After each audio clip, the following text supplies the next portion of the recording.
You know, when this person first entered the NFL, when you mentioned the Buffalo Bills, who would come into mind would be O.J. Simpson. But he quickly became one of the most well known Buffalo Bills in history.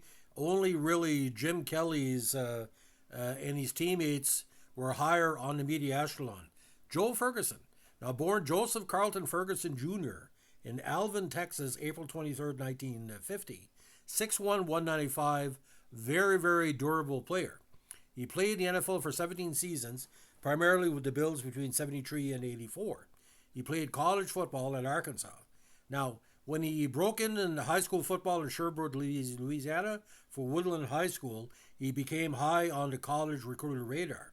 He guided the Knights to the Louisiana High School Athletic Association, Class AAA, the top classification at the time, state champion in 68. He succeeded, get this, Terry Bradshaw as Woodlawn's starting quarterback. Now, he played college football at the University of Arkansas, where he held the school single-game record for most completions until broken in 2012, 31 against Texas A&M. And this, of course, where Arkansas had a big quarterback-style offense. Now, the Bills selected Ferguson in the third round of the 73 NFL draft, and it was a steal. Although he was most famous for playing with the Bills from 73 to 84, Ferguson also played 3 seasons for the Lions, 2 seasons for the Bucks, and 1 final season with the Colts in 1990. Ferguson, number 12 with the Bills, is now retired for his successor with the team, Hall of Famer Jim Kelly.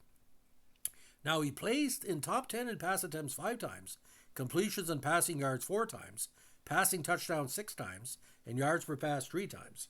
At one time, he shared with Ron Jaworski the NFL record for consecutive starts when a quarterback with 107 until he was replaced by Joe Dufik on September 30th, 1984. He has a 1-3 record in the NFL postseason, winning against New York Jets only in 1981.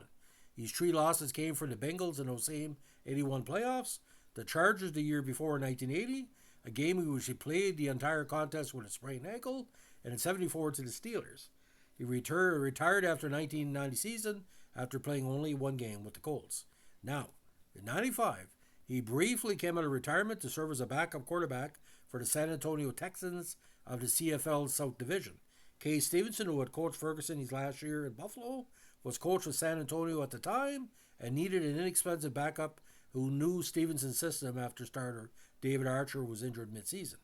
In 75, Ferguson tied Fran Tarkenton for the NFL lead with 25 touchdown passes with a passer rating of 81.3.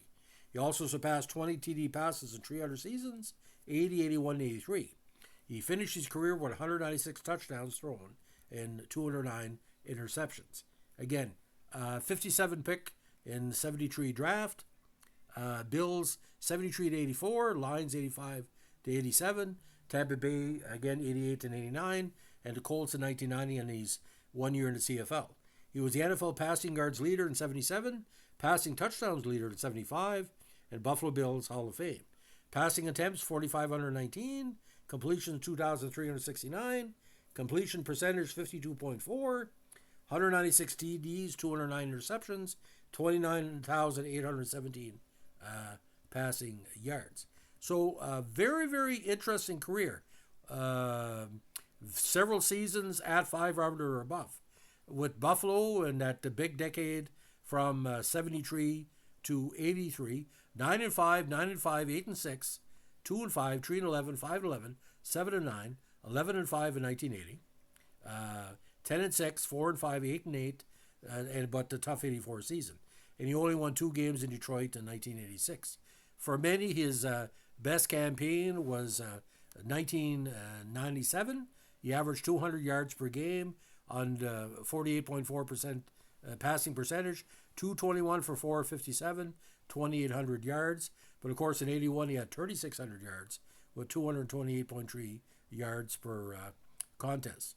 Now, he had 24 game winning drives in his career and 24 quarter comebacks. Now, Bills franchise record, he had the highest touchdown percentage in a single season, 7.8 and 75. Lowest interception percentage in a single season, 0.7 and 76. Most sack yards lost in a single season, 1979, 387 when the team went 7-9. That was a rough year. most interceptions thrown in a career, 190, and most sack yards lost in a career, 2,529. Now, in May 2005, he became a concern for many people when he was diagnosed with Burkitt's lymphoma cancer and underwent treatment at the University of Texas MD Anderson Cancer Center in Houston. In January 2008, Ferguson was also diagnosed with acute myeloid leukemia. In February 2008, he was again treated at the Anderson Center in the intensive care unit for pneumonia. In July 2009, it was reported that Ferguson had recovered from his battles with cancer. So every time I think of Joe Ferguson, again, the famous number 12, because Staubach's number and his number and a lot of big number 12s over the years, I think he's one of the most underrated quarterbacks of all time because what he did for the Bills, he gave them legitimacy. And, if you look at the Buffalo Bills top players of the 1970s, obviously he's on that list. But he did much more to hand off the ball to O.J. Simpson because Simpson was pretty well gone during the peak of his career. But like I said, he had the typical AFC passing offense. And it just that his interception numbers were terrible, especially 7-7 where he threw for 24. Ironically, he only threw for 1 the year before in 7 games, and here twice as many games and 24 times as much interceptions. So, ladies and gentlemen, if you like what we're doing here with our Buffalo Bills podcast, let us know with a like, comment, subscribe, or share. And don't forget, as we like to say in the CFL, you're only good as your last game. Thanks for listening. Bye.